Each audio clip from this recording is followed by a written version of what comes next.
누가 한번 읽어주세요. 제11장 예수님의 십자가에 대한 사랑 1절 예수님의 천국을 사랑하는 사람은 많으나 그분의 십자가를 짊어진 사람은 적다. 그분의 위안을 구하는 사람은 많으나 그분의 시련을 살피는 사람은 적다. 그분과 잔치상을 나누려는 사람은 많으나 그분의 제에 참여하는 사람은 적다. 누구나 다 예수님과 함께 행복하기를 바라지만 그분을 위하여 어떠한 고통이라도 겪겠다는 사람은 적다. 많은 사람들이 빵을 쪼갤 때까지는 예수님을 따르지만 예수님의 순환의 잔을 마시는 데까지 가는 사람은 적다. 그분의 기적을 숭배하는 사람은 많지만 그분의 십자가의 고난에 가까이 가려는 사람은 적다. 많은 사람들이 예수님을 사랑하지만 곤란을 당하지 않는 때만 사랑한다. 많은 사람들이 그분을 기리고 그분께 기도하지만 자기가 위로를 받을 때만 그렇게 한다. 예수님께서 당신을 숨기시고 잠깐 그들을 떠나실 것 같으면 금세 원망하기도 하고 낙담하기도 한다. 2절 예수님을 사랑하면서 그 사랑이 어떠한 위로를 받기 위한 목적이 아닌 오직 예수님 때문에 예수님을 사랑하는 사람은 어떠한 어려움과 번민이 있다 하더라도 위안을 누릴 때와 다름없이 예수님을 찬미한다. 이런 사람들은 예수님께서 단 한 번도 위안을 주시지 않더라도 항상 예수님을 찬미하고 항상 감사한다. 네, 잘 읽으셨습니다. 오늘 11장 예수님의 십자가에 대한 사랑인데 준주성범을 쭉 읽어보면 어떤 큰 패턴을 발견할 수 있죠. 인간의 생각으로 예수님을 따르고 예수님을 주님으로 모시고 예수님의 가르침에 접근하는 방식이 대다수다라는 것을 알게 할 수 있어요. 그러니까 예수님의 천국을 사랑하는 사람은 많으나 예수님의 십자가를 지는 사람은 없다. 그러니까 늘 예수님을 따른다고 말하면서도 자기 방식대로 따르는 경우가 대다수다라는 거예요. 예수님의 이로는 우리 이로를 구하는 사람은 많으나 예수님의 시련을 살피는 사람은 적다. 그러니까 늘 그런 거잖아요. 누구든지 나를 따르려는 사람은 제 십자가를 지고 나를 따라야 한다. 자기 자신을 버리고 제 십자가를 지고 나를 따라야 한다라고 하신 스승 예수 그리스도의 가르침대로 사는 사람이 그리 많지 않다라는 얘기를 하고 있는 거죠. 봐요. 그분과 잔치상을 나누려는 사람은 많다. 그러나 그분의 십자가의 제사에 참여하는 사람은 적다. 그렇죠? 늘 이렇게 영광과 그리고 나에게 어려움은 없고 좋은 것만 내게 닥치기를 바란다는 얘기는 근본적으로 그 안에 누가 들어있어요? 내가 있어요. 내가 따로 있기 때문에 나를 중심으로 해서 나와 세상을 바라보니까 나에게 좋은 것은 좋고 나에게 싫은 것은 싫은 거야. 그런데 실제로 우리의 신앙은 내가 따로 없다라고 하는 것을 전제해서 바로 현존하신 하느님께 나를 온전히 맡겨서 현존하신 살아계신 그리스도, 예수 그리스도가 누구냐면 현존 자체시거든요. 지금 바로 우리와 함께 살아계신 그리스도, 예수 그분을 따른다는 것은 현존의 삶을 살기로 한 거거든요. 그런데 예수님을 따른다고 하면서 끊임없이 우리는 자기 중심에 매여 있다라고 하는 거예요. 누구나 다 예수님과 함께 행복하기를 바라지만 그분을 위해 그 어떠한 고통이라도 겪겠다는 사람은 적다. 현존에 참여하는 사람은 많지 않다. 이런 거예요. 많은 사람들이 빵을 쪼갤 때까지는 그분을 따르지만 예수님의 순환의 잔을 마실 때까지 가는 사람은 적다. 그러는 거예요. 예, 끊임없이 예수님과 함께 하고 싶어요. 모두 다. 그런데 어느 때만? 좋을 때만. 이게 실제로 자기 자신이 중심이 되어 있는 신앙. 현존 중심의 신앙이 아닌 거예요. 현존 중심의 신앙이 되려면 예수님과 함께 현존 자체이신 예수님 안에서 예수님과 함께 예수님과 더불어서 가는 신앙은 실제로 내가 따로 없어야 돼. 그게 뭐예요?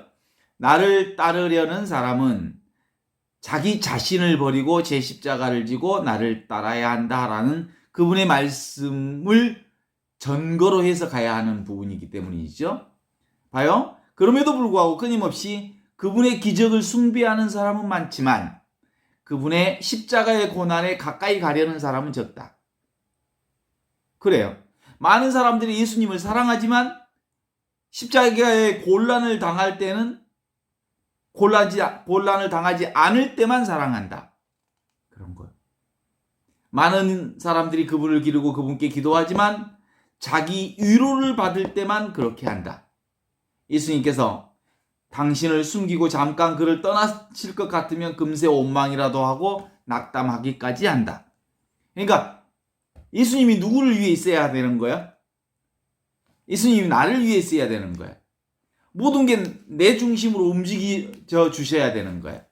현존이 세상살이가 모든 것이 다 내가 원하는 대로, 내 뜻대로, 내 생각대로, 내 의지대로 이렇게 이루어지기를 바라는 게 대다수의 삶이다라고 하는 거죠. 그런 점에서 현존 영성은 지금 바로 이것 현존 영성은 근본적으로 내가 따로 없다. 나를 내려놓고 세상이 따로 없다. 세상을 내려놓고 온전히 그분 그리스도의 현존에 나를 맡기는 거예요. 그리스도의 현존에 나를 맡기는 것으로서 2절에서 이렇게 얘기합니다. 이게 이제 현존하신 예수님과 함께 가는 사람은 예수님을 사랑하면서 그 사랑이 어떤 위로를 받기 위한 목적이 아닌 오직 현존하신 예수님 때문에 예수님을 사랑하는 사람. 그게 현존 영성의 핵심이에요. 어떠한 어려움과 번민이 있을지라도 그런 사람은 위안을 누릴 때와 다름없이 예수님을 찬미한다. 이런 사람들은 예수님께서 단 한 번 위안을 주시지 않더라도 내게 아무런 위안을 주지 않는 것 같을지라도 항상 예수님을 찬미하고 항상 예수님께 감사한다. 왜? 지금 바로 이것 순간순간 찰나찰나 그분이 나와 함께 있다는 이 사실 자체가 곧 기적이요, 은총이요, 축복이요, 나의 삶의 은혜이라고 하는 것을 너무 잘 알기에 삶 전체가, 살아있음 자체가, 숨쉬고 있는 자체가, 내가 살고 있다는 이 사실 자체가 은혜의 바닷속에 있다는 사실을 알고 있기에 그 바닷속에서 이루어지는 수많은 물결들의 그 모양이 어찌 변하든 간에 그 물결이 곧 물이다.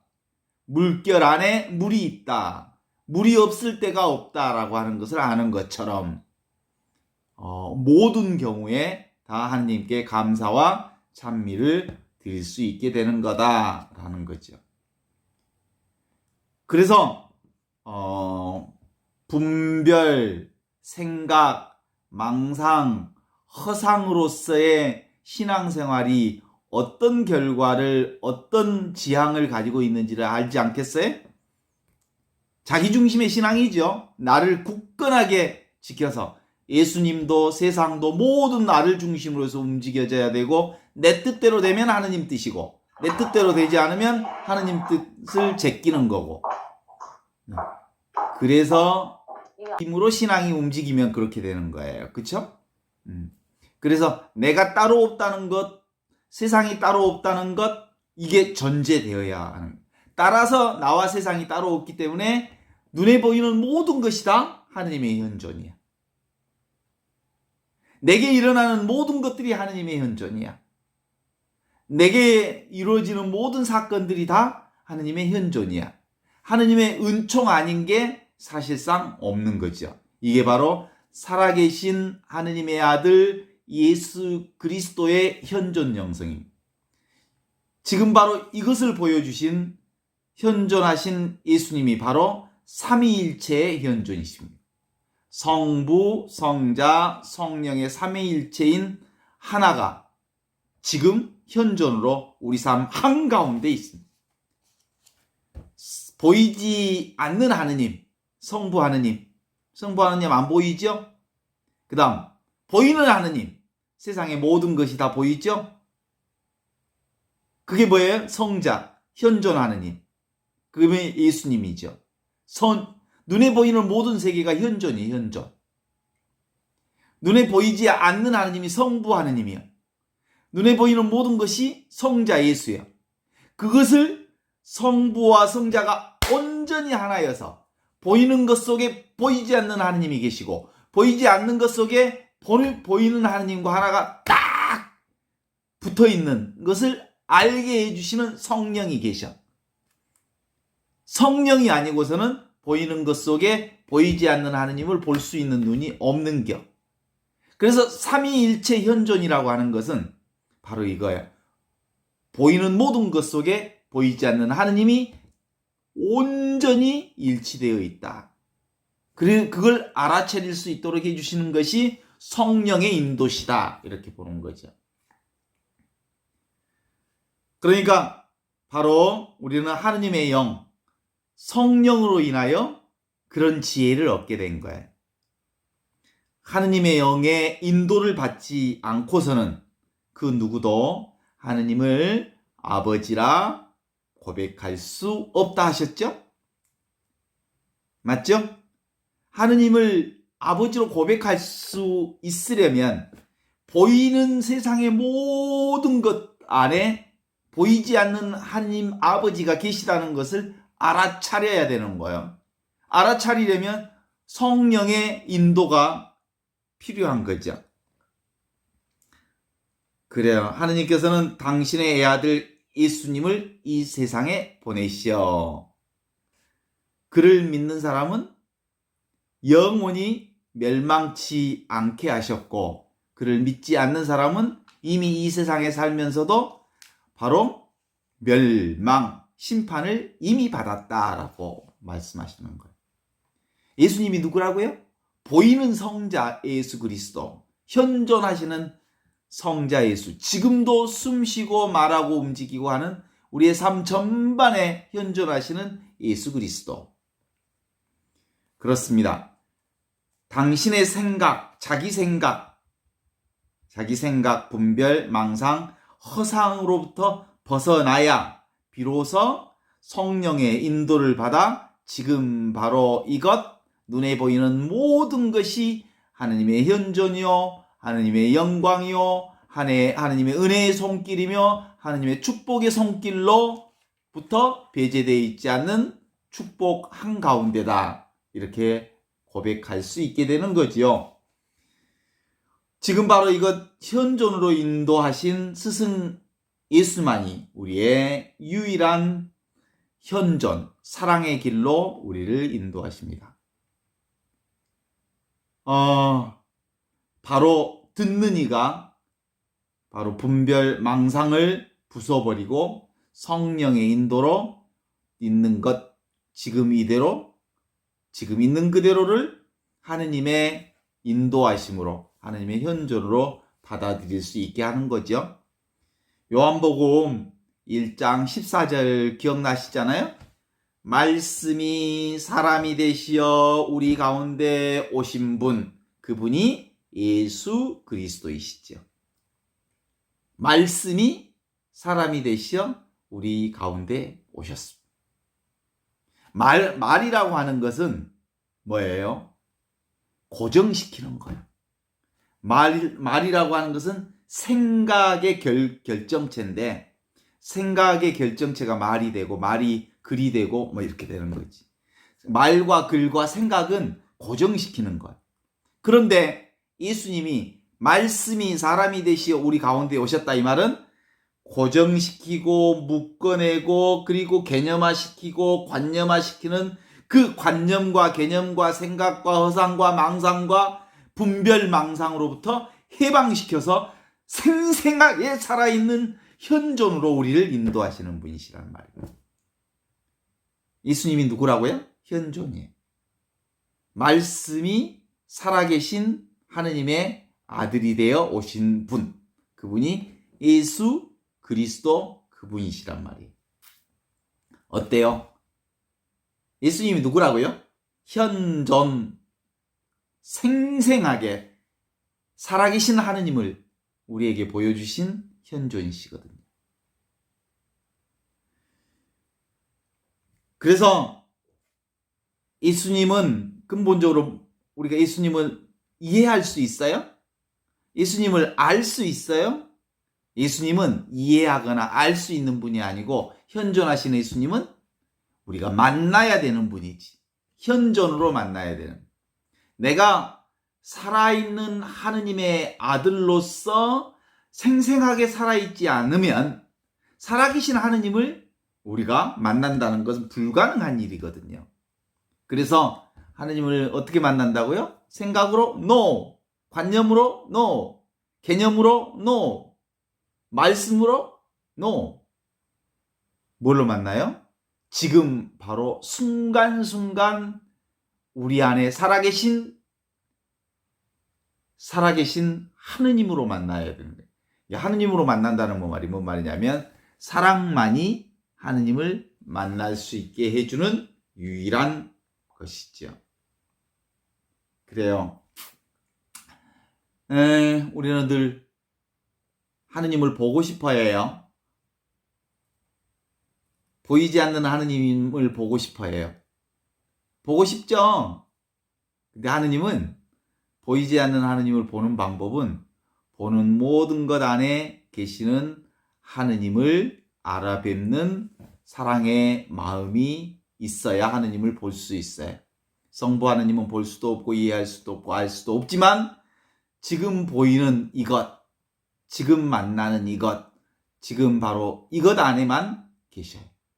이것이 바로 성령으로 인해 우리를 그걸 알아차리게 해주시는 거거든요. 예수야말로 하느님을 보여준 현존 중에 현존. 지금 바로 이것, 살아계신 하느님의 아들 현존으로서 우리와 함께 계신 분이십니다. 그렇다면 지금 바로 이것 현존을 수행하고 열심히 닦아야 하는가? No. 이미 주어진 그분을 만나는 방법. 그것밖에 없어요. 그것은 지금 바로 이것, 분별, 망상, 허상을 벗어나기 위해 우리가 실제로 하느님의 말씀을 묵상하고 그리고 하느님의 말씀에 집중하고 그렇게 해서 어느 단계에 가면 하느님 말씀 안에 쑥 접혀 들어가면서 내가 없어져. 그러면서 온전히 내 안에 하느님이 들어오게 되는 경험들을 하게 되죠. 실제로 보통 이제 우리가 하느님 말씀 묵상할 때 렉시오 디비나 방식을 선택하잖아요. 렉시오 디비나 방식이라는 게 뭐냐면 거룩한 말씀을 계속 반복해서 기억하고 생각해내는 방법이 있어요. 그걸 염한다고 그러죠. 생각. 그것도 이제 생각으로 하느님에 머무르는 거겠죠. 사실은 일단은 생각으로 머무르는 방법이긴 합니다. 가장 간단한 방법이면서 인간적 노력이 들어가는 방법이 있죠. 사실은 인간적인 노력이 그래서 응념이라고 그래요. 그러니까 생각을 하느님의 말씀을 이렇게 응축해 가는 거예요. 응축. 그러다가 어느 단계에 가면 다른 생각이 다 없어지고 이제 그 생각으로만 하느님 말씀으로만 집중하다가 흔들림 없이 온전히 하느님의 생각 안에 쑥 들어가. 이게 이제 정념이라고 그래. 응념, 정념. 그런 단계에서 어느 순간에 지나가면 무념, 그 생각까지 사라지게 되는 거죠.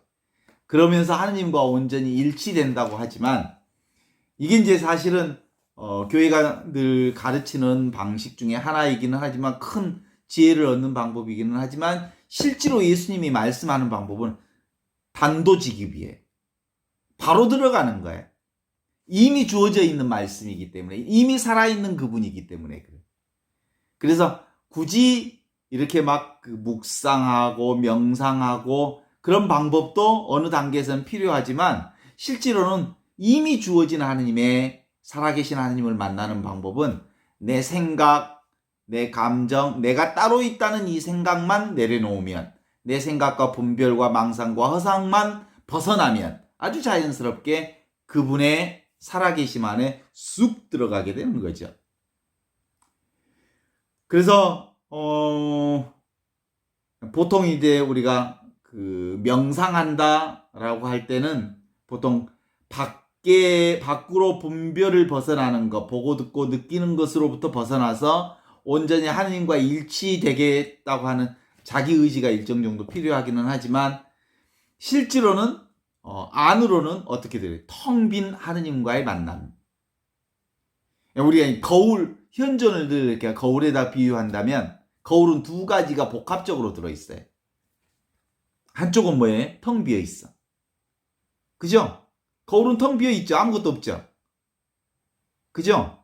그런데 거울 안에는 없는 게 없어. 늘 무언가가 비추어져 있어. 이미지가 있어. 그러니까 바로 현존이라고 하는 의미는 텅 비어있는 측면과 동시에 충만한 측면이 같이 들어있는 거예요. 이미지로는 충만해. 모든 게 다 있어. 그것 안에. 그런데 지금 바로 이것 현존 가운데서는 아무것도 없어. 텅 비어있어. 텅 비어있을 때만 비로소 충만한 이미지를 안을 수 있기 때문에 그런 거죠. 그러면 텅 비어있다고 하는 게 바로 현존을, 우리 본성이에요. 우리 본성. 인간의 본성이 텅 비어있어요. 하느님이니까. 우리 인간의 본성이 하느님의 본성을 갖추고 있으니까. 그죠? 여러분의 본성, 우리 모두의 본성이 원래 텅 비어있어. 그래서 모든 걸 다 볼 수 있고 모든 걸 다 비출 수 있고 모든 것을 다 수용할 수 있고 모든 걸 다 받아들일 수 있는 거지. 여러분이 다 하느님의 본성을 가지고 있으니까. 그래서 원래부터 우리는 깨끗해. 원래부터 우리는 고요해. 원래부터 우리는 어지럽지 않아. 거울처럼. 아무것도 없는 텅 비어있는 거울처럼. 여러분과 저와 모두가 다 그런 상태예요. 그런 상태 위에 수많은 이미지들이 왔다 갔다 하는 거지. 사건이 왔다 갔다 하는 거지. 상황이 왔다 갔다 하는 거지. 그래서 깨달음이라고 하는 것은 바로 이 텅 비어있는, 그래서 고요하고 깨끗하고 아무것도 흠이 없는 그것이 내 안에 있다. 내가 바로 그거다. 하느님이 그거인 것처럼 내가 하느님의 본성을 이미 지니고 있음을 알아차리는 것. 이것이 깨달음이에요. 이게 바로 하느님 나라를 본 거예요. 내 안에서 하느님 나라를 본 사람만이 하느님 나라를 살 수 있거든요. 여러분 안에 하느님 나라가 있어요? 텅 비어 있지만 청정하고 더럽지도 않고 깨끗한 그것이 늘 있어요. 그래서 늘 그렇게 모든 것을 보고 듣고 느끼고 만지고 살 수 있는 거예요. 여러분이 하느님이고 여러분이 하느님과 일치되어 있고 이미 일치되어 있어요. 보통 영성을 공부하면서 그런 얘기해요. 하느님과 점점 다가가서 하느님과 일치됐으면 좋겠다. 이거 착각이에요. 우리는 이미 하느님과 일치되어 있어요. 그런데 그렇다는 생각을 못해요. 아빌라의 성녀 데레사의 7궁방을 1단계 1궁방부터 3궁방, 4궁방까지 이렇게 쭉 진행하다가 5궁방, 6궁방, 7궁방까지 가면서 하느님과 온전한 일치가 이루어지는 것처럼 얘기하면서 1단계, 2단계, 3단계, 4단계, 5, 6, 7단계에 가서야 비로소 하느님과 온전히 일치된 것처럼 설명하시기는 하지만 실제로 우리는 이미 하느님과 일치되어 있는 사람들이 아셔요? 그런데 이 생각이 우리가 하느님과 일치되어 있지 못하다는 생각으로 이미 내 생각이 하느님과 결별하고 있을 뿐 하느님은 우리를 한 번도 내버려 둔 적이 없어. 그것이 우리의 깨달음이라고 말할 수 있어요. 예수님의 현존은 본래 하느님 나라가 이미 우리에게 주어져 있음을 가르쳐 주시기 위해 이 세상에 왔어요. 하늘의 허공과 태양을 생각해 봐요. 태양, 그리고 태양을 가리고 있는 구름을 생각해 봐요. 구름이 끼어서 태양이 보이지 않지만 태양이 있어요, 없어요? 있어요. 이 구름을 우리 인간의 생각이라고 말할 수 있어요. 생각, 망상, 허상, 환상. 이게 구름이에요. 우리 인간의 생각, 망상, 허상, 그것이 있다고 해서 하느님, 태양이 사실 없는 게 아니거든요. 태양은 늘 함께 하고 있거든요. 그래요. 우리가 꿈을 꾸고 있을 뿐입니다. 무슨 꿈? 우리가 사실은 늘 꿈꾸고 있어서 꿈에 깨어나면 이미 우리는 하느님의 현존 가운데 살고 있어. 성부 하느님이 나와 온전히 일치되어 있다는 사실을 알아차리는 거예요. 이게 하느님 나라를 발견하는 거고 하느님 나라를 깨어 사는 거예요. 예수님이 이 세상에 오시고서 하시고 싶은 말씀이 있어요. 하느님 나라가 가까웠다. 회개하고 복음을 믿어라. 그 말은 다른 말이 아니에요. 이 생각, 망상, 그리고 허상으로부터 깨어나면 이미 너와 내 모두가 하느님 나라 안에 살고 있음을 알게 된다. 그래서 텅 빈 지혜를 알아차리게 돼요. 그러면 아무것도 없지만 모든 것을 알고 있는 그분과 온전히 하나 되어 있다는 사실을 알게 돼요. 그래서 우리는 하느님의 은총과 사랑과 은혜와 축복을 내 노력으로 구하고 찾는 일이라기보다 그런 지향성만, 그런 발심만 내가 가지고 있다면 성령의 인도에 의해서 우리는 언제든 아하 이거구나. 문득 그분의 사랑이 온 세상 안에서 나를 덮치고 있다는 사실을 알아차릴 수 있어요. 그렇잖아요? 그래서 하느님 나라의 사랑은 이미 있는 사랑을 문득 한순간 어느 때 아하 이거구나. 늘 하느님이 나와 함께 계시고 있는데 내가 모르고 있었구나 라는 것을 알게 되는 거예요. 이 체험뿐이에요. 다른 거 없어요. 그리스도 교회에서의 현존이란 예수 그리스도의 현존을 말합니다. 예수 그리스도의 현존이란 다른 게 아니고 지금 있는 이 모든 것이 바로 하느님 나라의 현존임을 가르쳐 주신 복음의 말씀이었어요. 하느님 나라의 실상은 이렇습니다.